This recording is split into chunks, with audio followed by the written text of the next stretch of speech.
Манай улсын эдийн засгийн хөгжилд хөдөө аж ахуй тэр дундаа мал аж ахуйн салбар чухал байр суурь эзэлдэг. Монгол улс үндсэн хуулиндаа мал сургууль үндэсний баялаг мөн бөгөөд төрийн хамгаалалтанд байн хэмээн заасан.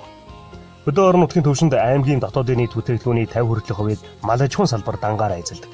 Тиймээс үндэсний статистикийн хорооноос малчин өрхийн нийгмийн асуудал, малчдын хүндрэл бэрхшээл, мал аж ахуй эрхлэх уламжлал соёлын талаарх суурь судалгааг бий болгох зорилгоор жил бүрийн 12 дугаар сарын 7-оос 17 хүртэл улс даяар мал тоолгын ажлыг зохион байгуулдаг.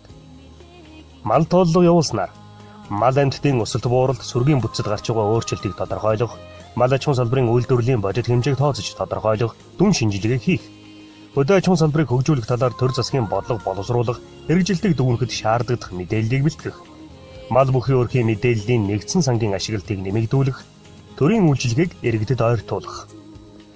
Малчин та мал тооллогод хамрагдаж үнэн зөв мэдээлэл өгснөөр хөдөө аж ахуйн үйлдвэрлэлд ажиллаж байгаа мэргэжлийн боловсруулагчны талаарх мэдээлэл, малын даатгал, малын тооны өөрчлөлтийн мэдээлэл бий болгохоос гадна нутгийн шилдэг омог, цэвэр үйлдвэр, эрлийз, нутгийн сайжруулсан үйлдвэрийн малын мэдээлэл, худаг, усан сан, малын хашаа, малчин өрхийн мэдээллийг бий болгох юм. Ингэснээр бажет тоон судалгаанд үндэслэн манай улсын мал аж ахуйн өнөөгийн байдалд дүгнэлт хийж цаашид авч хэрэгжүүлэх арга хэмжээ, бодлого, шийдвэр гаргахад ихээхэн хувь нэмэр оруулах юм. Эрхэм хүндэт малчид та бүхэн жилийн эцсийн мал тооллогодоо эдвэхтэй хамрагдаарай.